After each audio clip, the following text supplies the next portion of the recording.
food lovers, welcome back to our channel. நாம இன்னைக்கு vanilla cake எப்படி பண்ணலாம்னு பார்க்கலாம். அதுக்கு முன்னாடி நீங்க இன்னும் நம்ம சேனலை சப்ஸ்கிரைப் பண்ணலனா சப்ஸ்கிரைப் பண்ணிக்கோங்க. கேக் பண்றதுக்கு ஈரம் எதுவும் இல்லாத ட்ரையா இருக்க ஒரு க்ளீன் பவுல் எடுத்துக்கோங்க. இதுல 3 முட்டைகளை உடைச்சு சேர்த்துக்கோங்க.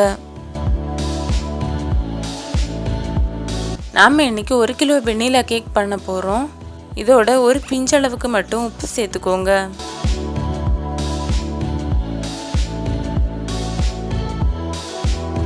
இதோட 1 டீஸ்பூன் அளவுக்கு வெனிலா எசன்ஸ் சேர்த்துக்கோங்க. கேக்ல முட்டையோட வாசனை வராம இருக்கணும்னா முட்டை அடிக்கும் போது அதோட வெனிலா எசன்ஸ் சேர்த்துக்கோங்க. இப்போ இதை பீட்டர் வச்சு நல்லா பீட் பண்ணி எடுத்துக்கலாம். உங்ககிட்ட எலக்ட்ரிக் பீட்டர் இல்லை அப்படின்னா நீங்கள் ஹேண்ட் விஸ்க் வச்சு கூட இதை பண்ணலாம். ஆனால் விஸ்க் வச்சு பண்ணும்போது இது அதிக நேரம் பண்ணுற மாதிரி இருக்கும்.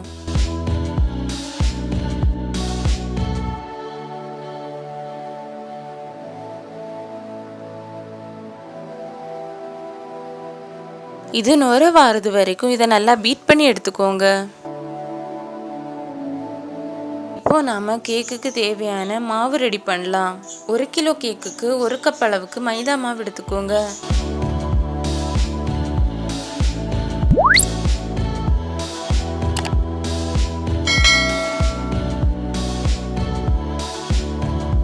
மாவு எடுக்கும் போது மேலே இந்த மாதிரி எக்ஸ்ட்ரா இருக்க மாவை தட்டி விட்டு ஈக்குவலாக இருக்க மாதிரி எடுத்துக்கோங்க. கேக் பண்ணும்போது இந்த அளவுகள் எல்லாம் ரொம்ப முக்கியம். இந்த மாதிரி கரெக்டான அளவில் பண்ணும்போது தான் கேக்கு பெர்ஃபெக்டாக வரும்.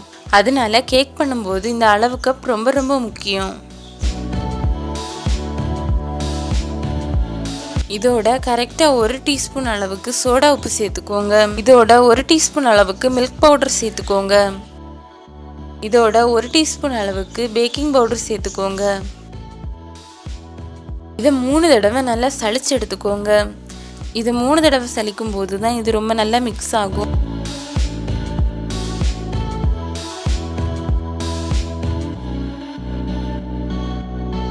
இப்போ இதோட 1 கப் அளவுக்கு பவுடர் பண்ண சுகர் சேர்த்துக்கோங்க.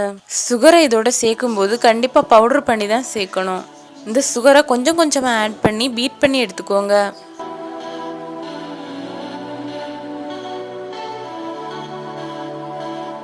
நம்ம கேக் பண்ணுறதுக்கு 1 மணி நேரத்துக்கு முன்னாடி நம்ம கேக்குக்கு யூஸ் பண்ணுற திங்ஸ் ஏதாச்சும் ஃப்ரிட்ஜில் இருந்துச்சு அப்படின்னா அதை எடுத்து வெளியே வச்சுக்கோங்க.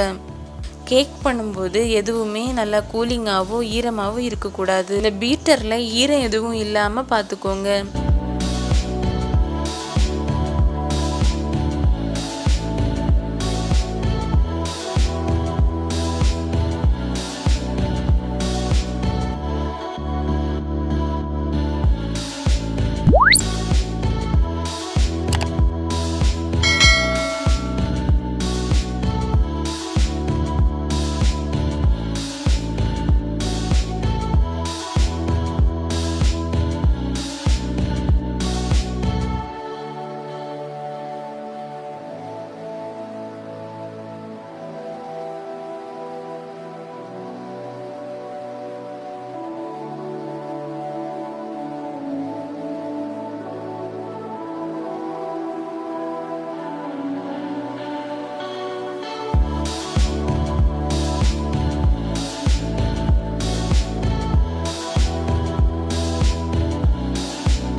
எல்லோ கலர்லாம் மாறி நல்லா ஒயிட் கலர் வர்றது வரைக்கும் நல்லா பீட் பண்ணிக்கோங்க.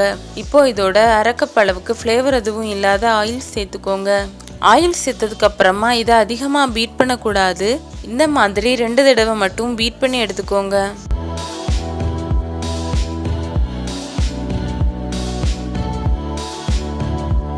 இப்போ இதில் ஓரமாக இருக்கிறதெல்லாம் ஒரு ஸ்பேச்சுலா வச்சு எடுத்து விட்டுக்கலாம்.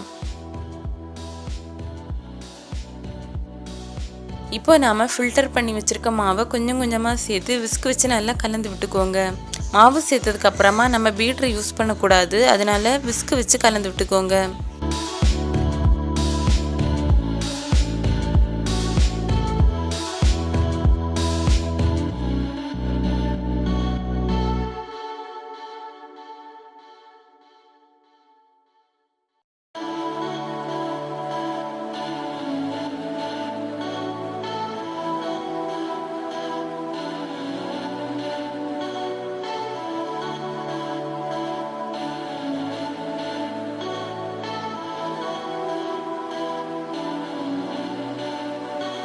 ஒரு ஸ்பேச்சுலா யூஸ் பண்ணி இந்த ஓரத்தில் இருக்கிறதெல்லாம் எடுத்து விட்டுக்கோங்க.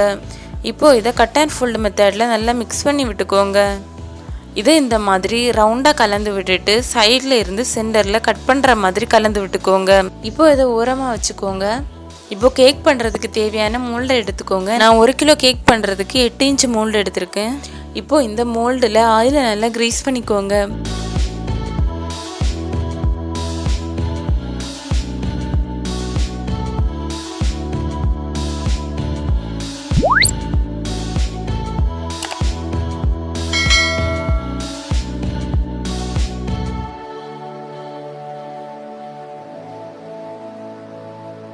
இப்போ இதில் பட்டர் ஷீட் போட்டுக்கோங்க.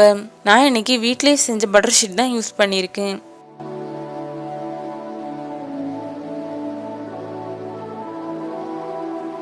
இப்போ இதில் நாம் ரெடி பண்ணி வச்சிருக்க மாவை சேர்க்கலாம்.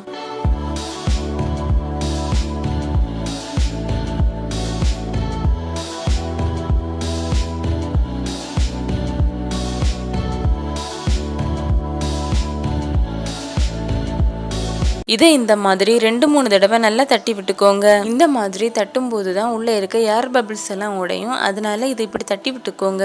இன்னைக்கு குக்கரில் தான் கேக் பண்ண போகிறேன். குக்கரில் இந்த மாதிரி ஒரு ஸ்டாண்டை வச்சு அதை 10 நிமிஷம் ப்ரீஹீட் பண்ணிக்கோங்க. இப்போ நம்ம ரெடி பண்ணி வச்சுருக்கதை இந்த குக்கரில் வைக்கலாம்.